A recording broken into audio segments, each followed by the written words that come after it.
Sebenarnya kasus ini kan sudah 2 tahun, 3 tahun.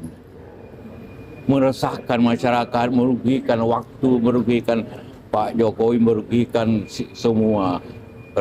Puluhan miliar uang habis untuk apakah itu pengacara, apakah itu seperti saya ini tanpa waktu saya hilang. Dilibatkan, tanpa libatkan.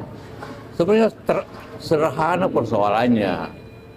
Karena saya Pak Jokowi yakin bahwa punya ijazah asli. Ya, sebenarnya untuk kita stoplah nih perkara dengan cara tinggal Pak Jokowi memperlihatkan ijazahnya kan yang asli.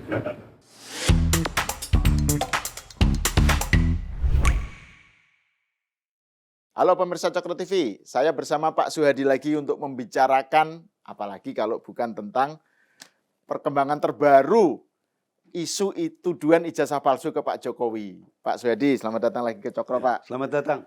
Ini saya mau membahas soal pernyataan Pak JK ya, Yusuf Kalla yang terbaru, yang minta supaya Pak Jokowi menunjukkan ijazah aslinya katanya. Tunjukkan aja aslinya, masalah selesai katanya. Ini kan kita udah berlarut-larut, habis waktu, habis energi, habis biaya gitu. Itu sebenarnya beres kalau Pak Jokowi menunjukkan ijazah asli katanya. Dan juga kan ini supaya tidak terjadi polarisasi dan macam-macam itu. Jadi ini sesuatu yang bahwa itu keluar dari pernyataan Pak JK itu menarik untuk kita bahas ini, Pak. Baik. Karena sebelum itu kan Pak JK melaporkan Rismon, ya kan, yang dengan tuduhan bahwa Rismon telah menyebarkan fitnah bahwa JK adalah yang membiayai pergerakan serangan pada Pak Jokowi terkait tuduhan ijazah palsu gitu kan, disebut angka 5 miliar apa, dan Rismon melihat sendiri. Itu basisnya adalah video yang besar dugaan itu AI gitu loh. Jadi masih dugaan itu. Oh iya, jadi ini sesuatu yang karena kan nggak sinkron katanya antara mulut dengan itunya yang di suaranya itu nggak sinkron, ini AI ini. Tapi Pak JK sudah melaporkan Rismon ke Bareskrim dan ada 4 akun YouTube, Pak, YouTuber Nusantara kan gitu. Jadi ini perkembangannya menarik ini. Gimana kita ngelihat manuver Pak JK yang belakangan ini, Pak? Ini terkait dengan tadi itu. Jadi kalau dikatakan tunjukkan dong ijazahnya. Dan di dalam pernyataan itu kalau nggak salah dia juga mengatakan saya dulu bekas wakilnya Pak Jokowi sebagai wapres waktu itu kan. Ya. Nah kalau kita melihat pada konteks pernyataan dia sebagai wapres, terus kemudian dia katakan tunjukkan saja ijazahnya, ini kan sesuatu yang ambigu.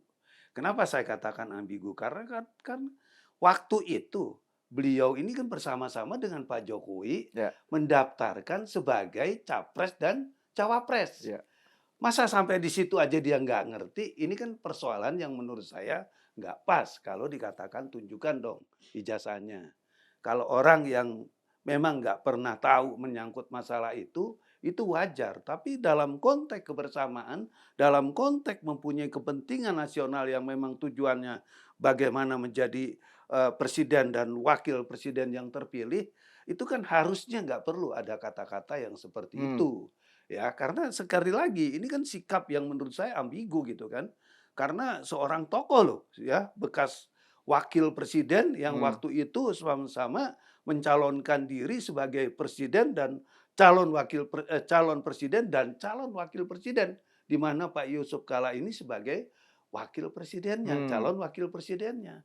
Nah, kalau kita melihat dari situ ya, harusnya apa yang dilakukan oleh baik Pak JK maupun juga oleh Pak Jokowi berkaitan dengan masalah atribut kesarjanaan atau sekolah dan lain sebagainya, itu kan harusnya udah nggak perlu dipertanyakan lagi. Gitu. Ini menurut saya nggak suka dengan pernyataan yang seperti itu gitu kan. Karena kenapa? Yaitu tadi ya, dia ada di lingkaran yang sama pada waktu itu. Kecuali Suhadi menanyakan seperti itu, wajar gitu kan. Iya kan? Ya. Yang artinya berada di lingkar sama kan harusnya Pak JK sudah tahu bahwa Pak Jokowi sudah pernah menunjukkan ijazahnya. Betul, gitu kan. Iya, itu yang saya maksudkan seperti itu. Kan di KPU itu ditunjukkan, ya kan, ditunjukkan ijazahnya, ya. Dan kalau memang terjadi keanehan, Kan harusnya pada saat itu, apalagi Pak JK ini kan yang pertama. Hmm. Pak Jokowi mencalonkan diri sebagai presiden, itu yang pertama kan? Ya, Ya. wapresnya yang pertama Pak JK Iya, gitu kan. Ya. waktu itu wapresnya kan dia, ya. Jadi kalau memang terjadi keanehan dan lain sebagainya kan harusnya terjadi di situ gitu kan. Bukan kemudian dia pertanyakan lagi. Ya tapi itu haknya dia lah. Iya, Ya, iya, kalau iya. saya melihat menurut saya pernyataan yang seperti itu menurut saya sangat disesalkan. Nah, berarti mungkin yang perlu kita kita analisis, Pak. Kenapanya? Ya. Kenapa Pak JK kemudian setelah melaporkan Rismon gitu ya ke Bareskrim dengan tuduhan tadi itu bahwa dia marah disebut sebagai bohir Ya. dari serangan ke Pak Jokowi terkait tuduhan ijazah palsu ini gitu ya. Terus tiba-tiba muncul pernyataan ini gitu. Apakah ini bagaimana membacanya ini Pak? Kenapa tiba-tiba sekarang nyerangnya langsung targetnya langsung ke Pak Jokowi Ya. gitu. Kalau Kayak saya kok lihat Pak Jokowi dibawa-bawa, tunjukkan dong Pak Jokowi gitu. Ya.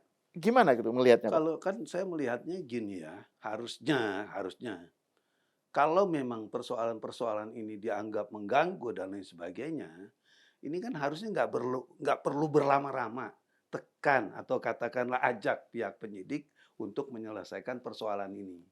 Kan semua sekarang ini kan sudah jelas, perkara sudah dinyatakan P19, kemudian juga alat buktinya sudah tercukupi, kemudian saksinya juga sudah tercukupi, bahwa di situ ada tindak pidana dan siapa yang melakukan tindak pidana, dorong dong menurut saya. Bagaimana ini dipercepat ke proses persidangan. Ya. Karena kalau kita melihat sikap dari pernyataan tersebut, ini kan sikap yang menurut saya agak sedikit menjebak, ya. Karena saya udah berkali-kali mengatakan di dalam beberapa podcast juga, kalau ini tidak selesai, ini akan menjadi bulan-bulanannya lagi. Kan itu dong harusnya. Ya. Kalau memang Pak JK ini merupakan orang yang memang mengapresiasi apa yang sedang diperjuangkan oleh Pak Jokowi, bukan kemudian tunjukin dong. Kemudian nanti itu selesai urusannya. Enggak begitu. Kalau saya katakan udah ditunjukin, sudah ditunjukin kok pada saat di KPU ya. Terus kemudian juga sudah ditunjukin dalam gelar perkara khusus Ya. di mana Rismon ada di situ. Kemudian Rismon menyadari bahwa ijazah itu memang asli, kan harusnya selesai. Ya. Kok dipertanyakan lagi dalam konteks yang menurut saya nggak jelas. Karena kenapa saya katakan nggak jelas tadi ya? Ya orang udah ditunjukin kok ditanyakan lagi suruh ditunjukin. Ditunjukin yang seperti apa. Karena sekarang persoalannya itu bukan soal menunjukin ijazah. Tapi kebenaran yang berkaitan dengan ijazah itulah yang perlu ada jawaban. Ada suatu ending, ada suatu akhir dari sebuah persoalan. Karena kalau enggak ini kan nanti akan jadi bulan-bulanannya lagi. Ya kan? Siapa yang bisa menjamin? Orang kemarin udah ditunjukkan juga, ya Roy Suryo apa percaya? Kan tetap nggak percaya. Ya. Kan gitu. Ya, kalau memang Roy Suryo walaupun sudah ditunjukkan masih tetap juga nggak mempercayai, ya kita tunggu di pengadilan dong. Kan yang bisa memutuskan pengadilan, bukannya Pak JK loh yang menentukan dalam Jadi konteks harusnya ini. kalau menurut Pak Suhadi, Pak JK kalau memang pengen kasus ini segera selesai, Pak JK harusnya mendorong pihak penyidik untuk segera disidangkanlah ini segera gitu. Betul, ya Pak ya. Iya, tunjukin di pengadilan kan gitu kan. Ya, karena kalau ditunjukin ke publik terus kemudian diperlihatkan hanya seperti itu, siapa wasitnya? Siapa yang mengatakan bahwa itu ada pembenaran dari sebuah proses penunjukan tersebut? Kan kalau ditunjukin di pengadilan itu kan tentunya ada suatu guidance bahwa nanti pengadilan akan mengambil sikap. Benar enggak nih dari alat buktinya, dari saksinya. Terus kemudian ditunjukin ijazah ini oleh Pak Jokowi. Mendukung enggak dengan saksi yang ada, dengan alat bukti yang ada? Kalau mendukung berarti nanti pengadilan itu akan menyatakan bahwa asli yang sudah ditunjukin itu benar, itu ijazahnya asli. Siapa yang menentukan itu? Pengadilan. Apa bentuknya? Vonis. Gitu loh. Bukan pernyataan yang sifatnya kalau ditunjukin seperti itu kan seperti omon-omon aja kan gitu kan. Nggak ada wasit, nggak ada yang menentukan dan lain sebagainya. Itu yang kita lihat Pak JK kayaknya bermanuver terlalu berlebihan dalam konteks ini gitu kan. Karena itu kenapa Pak? Berlebihannya kenapa? Karena kan ini kalau kita lihat urutannya Pak ya, kan dia ke Bareskrim, Pak JK dan kuasa hukumnya ke Bareskrim, melaporkan Rismon.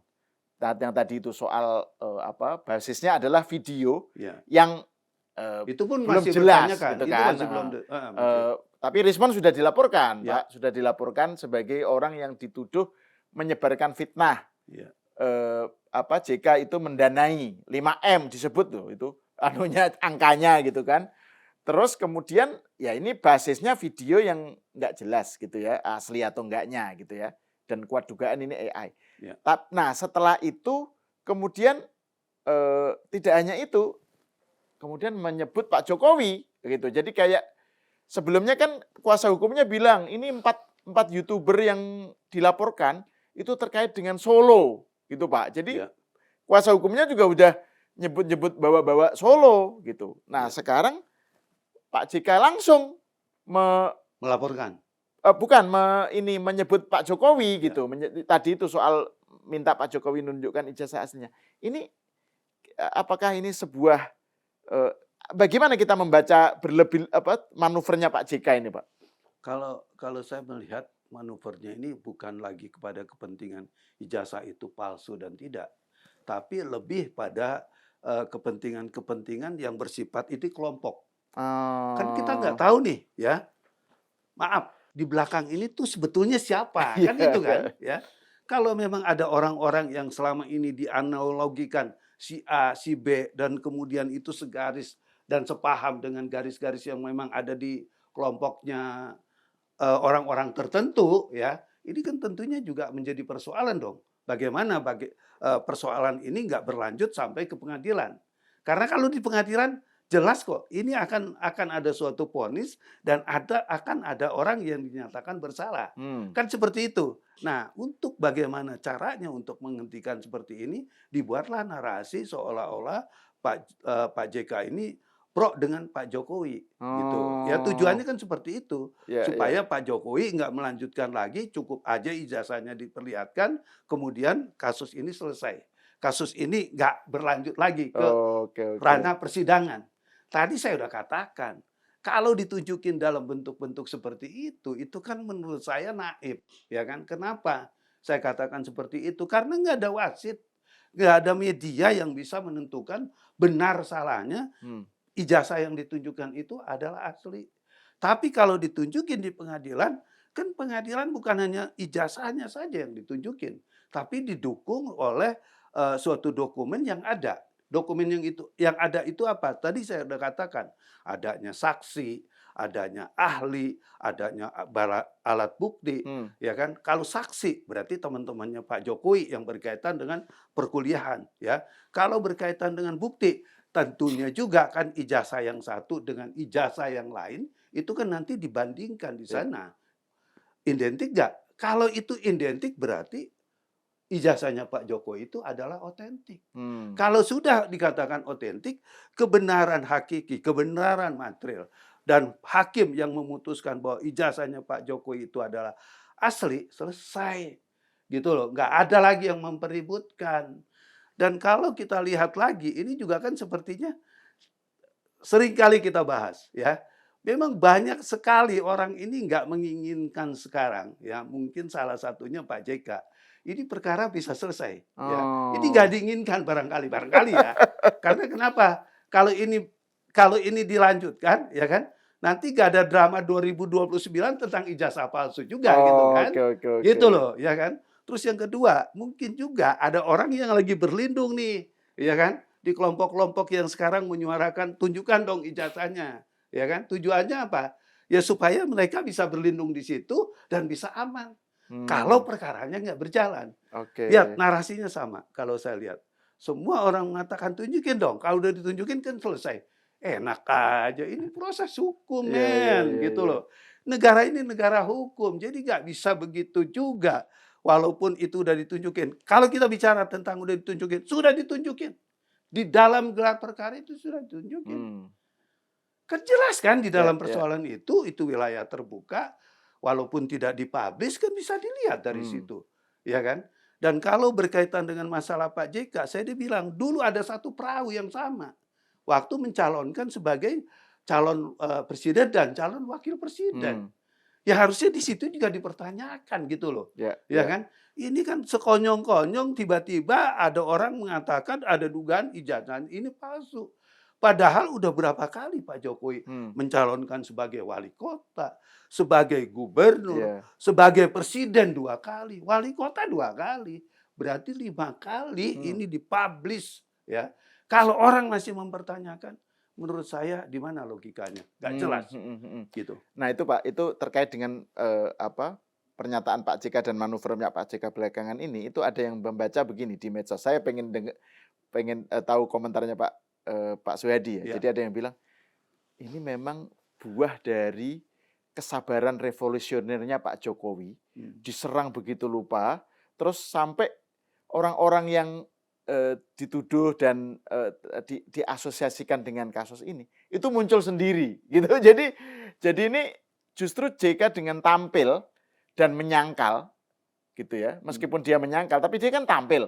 Akhirnya tampil ke permukaan sendiri gitu loh. Jadi ini pada nongol lah. Pada nongol. Nah, itu bagian dari strateginya Pak Ya. Jokowi itu untuk melihat oh tuh kan Ya, kelihatan ya, gitu. betul. Nah, kalau Pak Soehadi ngelihat bagaimana ini melihatnya sebagai apakah ini memang sesuatu yang menjadi permainan caturnya Pak Jokowi atau bagaimana? Kalau saya melihatnya memang dari awal kan kita sudah menafsirkan seperti itu. Bahwa apa yang dilakukan oleh Pak Jokowi dengan bentuk kesabaran, terus juga tidak temperamental melihatin persoalan ini. Terus kemudian juga selalu legowo, dikata-katain dan lain sebagainya. Ya kan? Kalau kita lihat itu kan ijazahnya palsu. Pak Jokowi kalau ditanya juga senyum dan lain sebagainya. Kalau kita lihat seperti ini memang permainan catur yang luar biasa gitu kan. Supaya dengan begitu, dengan kesabaran yang begitu besar, yang begitu panjang, ya, terus kemudian orang-orang nanti itu terus kemudian akan bermunculan satu persatu. Kan ini ternyata benar kan? Betul. Ya, ada partai dari A, ada partai dari B, ada tokoh dari A, ada tokoh dari B. Kalau kita melihat seperti ini sudah apa yang dilakukan oleh Pak Jokowi sudah masuk, gitu kan? Ya, makanya kalau saya lihat seperti kemarin, ya, berkaitan dengan manuver yang membuat laporan berkaitan dengan masalah Rismon, ya, oleh Pak JK, ini kan juga masih, menurut saya, ini masih ambigu. Karena kenapa? Ya, itu benar udah dilihat belum? Potongan video pendek itu benar gak pernyataan Rismon? Sementara kan ini beredar juga kan, ya, bahwa itu adalah AI, ya kan, ya, bukannya Rismon secara pribadi. Karena begini, kalau dikatakan Rismon secara pribadi berkaitan RJ Rismon, ya, itu salah satu saya ada di dalam RJ tersebut. Karena saya selaku kuasa hukum dari JPKP yang Maret Weekend itu kan, di mana pada waktu itu hampir 2 jam ya kita bersama-sama dengan Rismon. Salah satunya itu saya tanyakan, ya. Terus juga teman saya Pak Kunang, ya, itu juga menanyakan, Pak, kita mau tahu nih, benar nggak sih ada pernyataan bahwa Pak Rismon mengatakan Pak JK itu salah satu donatur dengan jumlah yang 5 miliar. Enggak, saya nggak ngomong seperti itu. Nggak mungkin saya ngomong seperti itu. Itu pernyataan Rismon di depan saya. Waktu perkara ini belum rame loh. Betul. Ya, masih slow aja gitu kan. Pak JK belum melaporkan ke Bareskrim berarti. Belum ribut, belum rame lah, belum heboh gitu kan. Kalau berkaitan dengan dia melaporkan, itu kan memang udah anti klimaks kan. Tapi sebelum itu pun Pak Rismon sudah bilang bahwa itu bukan saya. Nah, berarti Rismon ini kalau memang videonya itu nanti terbukti itu bukan AI, terbukti itu AI, artinya itu rekayasa, dan itu bukan Rismon yang menyatakan, berarti dia bisa menuntut balik dong ya? Bisa. Menuntut JK berarti. Ya, kita nggak mengatakan menuntut JK ya, menuntut siapa yang membuat laporan itu, ya toh, itu berarti dalam konteks laporan itu laporan yang nggak benar. Ya kan? Iya. Rismon bisa melakukan keberatan terhadap laporan tersebut. Karena kan yang namanya laporan, sekarang orang sudah tahu lah berkaitan dengan masalah video-video ini. Video ini sekarang kan jadi terbelah menjadi dua kubu, dua bagian, ya kan? Yang asli, yang memang itu memang clear orang yang bersangkutan yang bicara atau AI, ya kan? Kan itu harus dilihat dulu, gitu kan? Nah, saya juga udah dengar dari kemarin-kemarin, itu bukannya suara Pak Rismon, tapi itu suara AI. Iya, Tapi ya kita ikutin, kita juga kan ini ya masih menduga masih semua ini dugaan, kan, betul, betul, masih betul. menduga. Kita juga nggak tahu kebenaran yang seperti apa kebenarannya nanti kita lihat dari hasil penyidikan gitu. Hmm. Karena kenapa juga saya melihat kan ini 2 kali membuat laporan kan. Laporan yang pertama oleh kuasa hukumnya itu ditolak. Oh, Bukannya oke. ditolak, katanya tidak dapat nomor. Tapi Hmm, kemudian Pak JK langsung datengin pihak Polri kan ya, untuk membuat laporan. Baru laporan itu diterima gitu. Nah, kalau kita lihat, saya juga belum tahu pasal apa yang dijadikan dasar laporan. Terus kemudian juga siapa-siapa saja orang yang dilaporkan. Karena kan tidak tunggal kalau saya lihat kan. Bukan hanya Rismon informasinya. Tapi juga ada teman-teman dari YouTuber Nusantara yang ya. dilaporkan. Ya kita lihat perkembangannya seperti apa gitu. Hmm. Nah, terus ini Pak, kalau saya tertarik juga ini untuk mengaitkan perkembangan terbaru dari pernyataan JK ya, Pak Ya, JK ya, yang bilang Pak Jokowi tunjukkan dong ijazah aslinya gitu kan. Nah, saya mau mengaitkan dengan isu lain, yaitu soal pernyataan Pak JK terkait BBM. Kan Pak JK bilang bahwa BBM harus naik supaya tidak terjadi chaos gitu kan. Pokoknya ada ngomong soal chaos beberapa bulan kemudian macam-macam gitulah. Eh eh, terus direspon sama Pak Jokowi. iya Pak Jokowi merespon tapi tidak menyebut nama. Dia Ya, bilang kan jangan ada yang menakut-nakuti. ya, Sekarang ini situasi sudah penuh dengan ketidakpastian, dengan geopolitik ya. gak menentu. Tidak kondusif lah ya. Tidak kondusif kok, ini Mm-mm. ada yang nakut-nakuti, ada chaos macam-macam gitu. Ya, Nah, ini menarik nih karena kan ini juga apa ya? Kan jarang sekali Pak Jokowi merespon seseorang atau ya, apa gitu ya. Tapi betul. ini kan Pak JK tiba-tiba ngomong begitu terus Pak Jokowi merespon begitu gitu. Gimana Pak melihatnya ini? Ya, kalau saya melihat kan memang ya pernyataan-pernyataan seperti ini kan memang harus cepat direspon. Nah, berkaitan dengan masalah adanya chaos dan lain sebagainya, kalau BBM itu tidak dinaikkan, ini kan juga menurut saya ada suatu pemikiran, kok jadi seperti itu ya pemikirannya. Karena kenapa saya katakan seperti itu? Loh, harusnya kan pemerintah dengan tidak menaikkan BBM, ini kan harusnya bersyukur. Karena rakyat tidak diajak menderita kan. Hmm. Rakyat betul-betul masih bisa dalam konteks jangkauan pemerintah untuk bagaimana mengatasi BBM dan lain sebagainya. Karena kan kalau kita bicara BBM, kita bicara juga yang lain kan. Karena kalau udah ada kenaikan BBM, itu bukan hanya BBM yang naik. Hmm. Ya kan, bahan pokok juga akan naik. Itu udah pasti. Itu akan menjadi hukum alam, ya kan? Nah, kalau memang misalnya pemerintah bisa mengendalikan harga BBM, harusnya bersyukur dong, Ya. ya kan? Kita harus hormati pemerintah. Dalam hal ini Pak Prabowo ya sebagai presiden, itu kita harus betul-betul apresiasi dong langkah-langkah yang dilakukan. Bukan kemudian membuat narasi baru yang sifatnya, oh ini kalau nggak dinaikin nanti bisa jadi chaos dan lain sebagainya. Ini kan bentuk manuver-manuver yang menurut saya ini nggak membangun dan nggak mendidik. Sehingga ya Pak Jokowi sebagai orang bagian daripada pemerintahan yang sekarang ini ada, ya sebagai orang yang mendukung Pak Prabowo Gibran, ya tentunya sangat wajar kalau itu disikapi. Karena kan juga nggak mau Pak Jokowi nanti akan terjadi multi tafsir di tengah masyarakat bahwa kok ada seorang tokoh yang mengatakan kalau BBM nggak dinaikin ini akan berbahaya dan lain sebagainya. Sementara kalau kita melihat pada logika panjangnya, kalau BBM ini dinaikin, justru ini yang menimbulkan bahaya.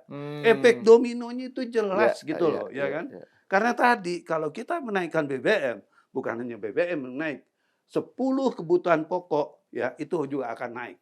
Itu persoalan. Ya, dan poinnya Pak Jokowi soal jangan menakut-nakuti masyarakat gitu Betul. ya. Itu Iya, kan penting banget untuk penting, kita penting, garis itu penting. bawahi gitu loh. Ya, Situasi udah nggak menentu kan Pak Jokowi bilang dalam kesempatan, saya nggak tahu apakah di kesempatan yang sama atau yang berbeda, Pak Jokowi bilang sudah menelpon MBZ ya, gitu kan, pemimpin Uni Emirat Arab gitu, tentang perang, tentang harga BBM apa. Mereka aja nggak pasti, ya. bilang nggak pasti, nggak menentu ini gitu. Ini kok ada yang sudah begitu menakut-nakuti, ada chaos macam-macam gitu. Itu kan sesuatu yang nggak bijak gitu loh menurut Pak Jokowi. Nah tapi ini menarik Pak, kalau saya pengen melihat ya dinamika hubungan Pak Jokowi dengan JK ini ya. Ya. Ini dengan adanya pernyataan, saya mau kembali ke soal ijazah ini, tuduhan ijazah. Dengan pernyataan Pak JK seperti itu, ini kira-kira arah ke depannya gimana, Pak? Maksudnya ini kan JK berarti sudah kayak masuk gelanggang nih. Iya. Secara resmi, secara terang-terangan dia masuk ke gelanggang yang ini narasi yang juga dikemukakan Roy Suryo kan. Iya. Jokowi tunjukkan aja ijazahnya, beres gitu kan. Bukan hanya Roy Suryo, anggota DPR juga sudah Iya, ngomong seperti ini itu. kan artinya JK masuk dalam gelanggang ini. Nah, Iya. ini gimana melihatnya, Pak? Pak Suyadi gimana membacanya ini? Kalau kita melihat dari apa yang dilakukan oleh Pak JK dan kemudian Pak JK ikut-ikut juga di dalam persoalan ini, ya, itu kan sepertinya sudah masuk dalam konteks yang perlu juga disikapi, ya, arahnya ini mau kemana gitu Ya. kan. Tadi saya udah katakan, karena kalau kita bicara tentang ditunjukkan kemudian perkara itu selesai, menurut saya tidak akan selesai. Karena kenapa saya katakan tadi, tidak ada wasit. Ya, Iya, ini iya, yang iya. perlu yang perlu harus dipahami di sini. Nggak ada wasit, nggak ada wasit yang menentukan bahwa benar nggak ijazah itu asli atau tidak. Tapi kalau ini dibawa ke pengadilan, ya, karena negara Indonesia ini adalah negara hukum, itu akan mendapat kepastian hukum di sana. Ada suatu jawaban yang jelas. Bukan orang-orang per orang yang mengatakan, tapi lembaga peradilan yang menyatakan asli dan tidaknya ijazah tersebut. Dan kalau itu ada vonis, udah ada memang putusan dari pengadilan, orang kan nggak bisa bermultitafsir lagi dalam konteks ini gitu kan. Makanya kita sangat menyesalkan kata-kata tunjukin ijazahnya kan nanti selesai. Itu menurut saya sangat-sangat tidak mendidik gitu loh. Nah, apakah dengan begitu kita bisa mengatakan bahwa Pak JK dengan sekarang seakan-akan menjalin aliansi Ya. dengan Roy Suryo CS?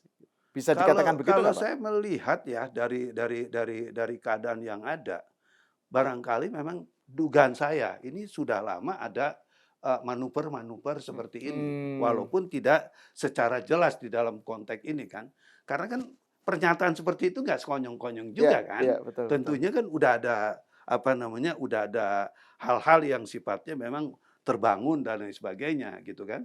Kalau enggak mana ada sih chemistry seperti ini, ya kan? Yang paling ideal kan kalau memang misalnya itu dia tinggal ngomong dong, ya. Ya, saya minta kepada Pak Jokowi, ya kan, ayo dong, kita dorong Pak, kita selesaikan kasus ini, kan gitu. Ya. Karena kalau dikatakan selesai dengan cara memperlihatkan, itu bukan ajakan yang menurut saya membangun. Karena negara kita adalah negara hukum. Ya. Sifat yang membangun itu bagaimana? Ya, sifat yang membangun itu bagaimana mendorong kasus ini supaya ada kepastian hukum. Ya. Caranya seperti apa? Melalui jalur pengadilan. Karena kalau nanti ketok pengadilan, vonis pengadilan, ijazahnya Pak Jokowi asli, ya, atau bentuk-bentuk yang lain, itu tentunya adalah semua kita serahkan kepada sana. Itulah akhir daripada sebuah perjuangan. Bukan dihentikan di tengah jalan. Ini kan bisa jadi manuver 2029 lagi. Ya kan? Siapa yang bisa menjamin persoalan itu? Betul. Ya. Oke, terima kasih Pak Suyadi atas obrolannya dan atas pencerahannya. Ya. Pemirsa, sampai di sini dulu. Kita berjumpa lagi di episode selanjutnya.